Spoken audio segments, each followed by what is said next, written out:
Hi, everyone. This is Dean Dormady with DD Ventures, previously DCE, or short for Dean Co. Enterprises. This is the retail math calculators card that I created back when I built my manufacturer's rep business selling products to Costco. This is, a lot of calculations that buyers use on a daily basis, something helpful for buyers and manufacturers if they're thinking about how to structure their conversations with a buyer of a club store, whether it be Costco, Sam's Club, BJ's, or even Walmart and retailers, etc. So Costco works off of retail math, unknown IMU percent, which is your margin, not to be confused with markup. That's sell minus cost divided by sell equals your IMU percent. Unknown cost is your cost complement, which is 100% minus the percent margin or initial markup margin times the sell price equals the cost. Unknown sell is cost divided by the cost complement of 100% minus the IMU percent equals sell price. Cube calculation. I thought this was a really valuable tool. A perfect cube is 1728. So you're going to take length times width times height of your product or your case, depending on what you're trying to calculate the cube on, or even determining how many pallets can go on a truck. So your length times width times height divided by a perfect cube of 1728 equals your cube of that product or whatever unit, cell unit, case, package type, etc. So that being said, I'm going to move to the next slide of that retail calculator card. This is the other side anyway. So inventory management. So when buyers are looking at how to manage inventory, they're looking at annualized turns calculation. So that's sales per year divided by daily inventory average equals your turns per year. Your current week supply is calculated as daily average inventory divided by average sales per week equals your week supply. And then the cost of money calculation is really valid in the retail environment. It's always valid no matter what for every industry. Just most industries don't use it because they think the savings is insignificant. But if you're putting your money in overnight accounts and earning interest on those accounts, which most retailers do, the cost of money calculation is extremely valuable to calculate. Costco, for example, always takes the discount because they're saving that money and putting their money in overnight accounts. So if you give them a 1% 10 net 30 or a 2% 10 net 30, they'll take it.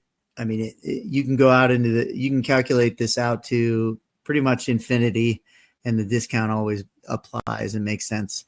I'm sure some mathematicians will go out pretty far, but even if you went out to 120 days, taking the discount always is a savings to the retailer, so they're always going to take it. Now, let's jump into, I'm going to add to the stage a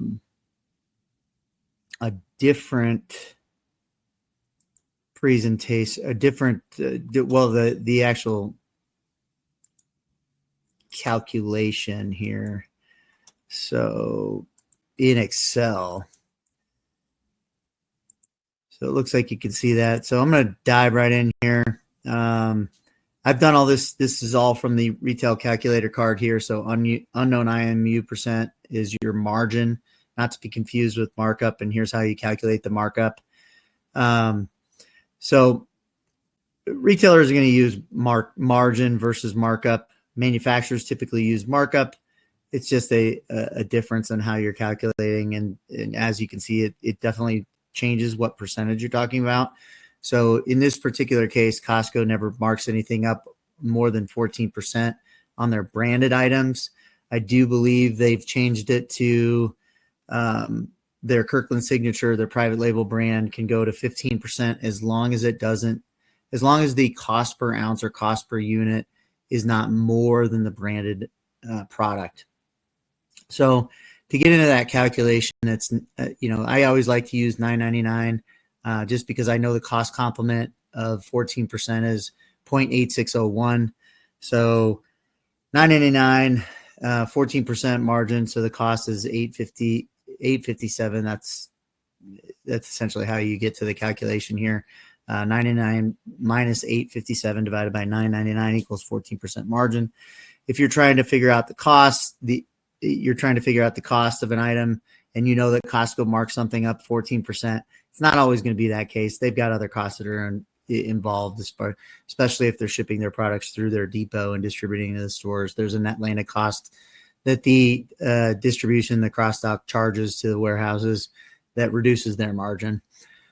So that being said, you've got in order to figure out the cost, you're going to take your cost complement, which is 100% minus the IMU percent times your sell equals your cost.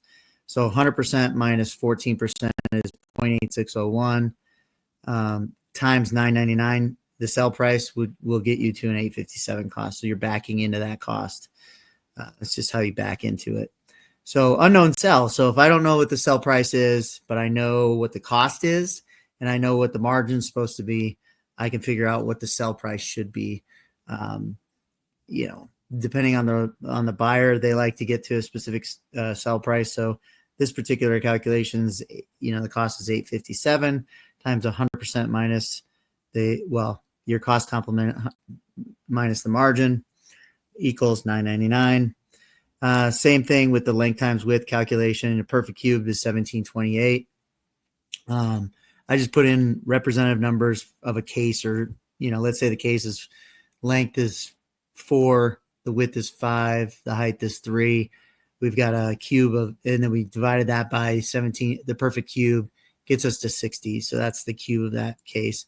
And what you're going to use that for is you're going to use that to calculate the cube of whether the space where the product's actually going into on the shelf, or in a club store environment, how many units on a pallet. You're going to use it for your safety stock when a buyer is going to use it for their safety stock when they're trying to calculate how much safety stock they need to always have on hand at a warehouse, especially if they're a low volume item. For example, liquor is high-end spirits are a low volume item in most cases. So they'll just put a box out there. So they've got a box presentation there, but they always want to make sure that there's 12 units in a case, but they may only sell, if it's a, $500 item, they may only sell one every 2 weeks or so.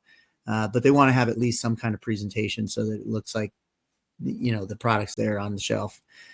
So you want to use that safety stock. So that's one use for safety stock. Other safety stock use would be, how many pallets can you put on a truck, assuming that you're not waiting out before you cube out, et cetera. So from a truck perspective, you've got a 40-footer or a 53-footer. It just depends on what size truck you're going to use. Most of them are, most of them are using that 48, I think, or 53-foot truck trailers. And so, it's just on a 53-foot trailer, you can get 60 pallets of chips double stacked on there. But if you're going to put water on there, you're probably only going to get, 24 to 28 pallets on that truck.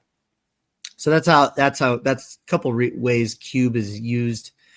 So it's a valid tool in your toolkit, especially if you want a quick reminder of what that calculation is. So annualized inventory turns. So if I'm a buyer and we're trying to figure out what are our annual turns, I just put in representative numbers. So 111,000. Your daily average inventory is 10,000 on hand. That's essentially your turning your turns for the year 11.1. It really depends on what the category is. Beer is going to be a lot different than wine. Other items within the store are going to be a lot different. And then if you've got high volume, high demand products, you could turn that pretty quickly. Most retailers are anywhere between that 9 to 11 times, depending on the product. It just depends. But it's a great calculation to kind of figure out where you're at. Current week supply. Week supply is a calculation. It's daily average inventory divided by average sales per week equals your week supply. So if you're just trying to figure out what's my week supply on hand, 55 divided by 38 equals 1.45 week supply.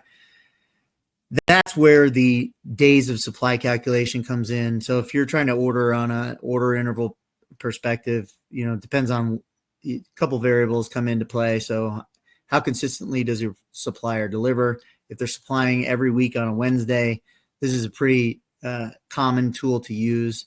So if we're ordering every week on a Wednesday, I can order 3 weeks supply on order, in transit, on order, on hand, or on hand, on order, in transit.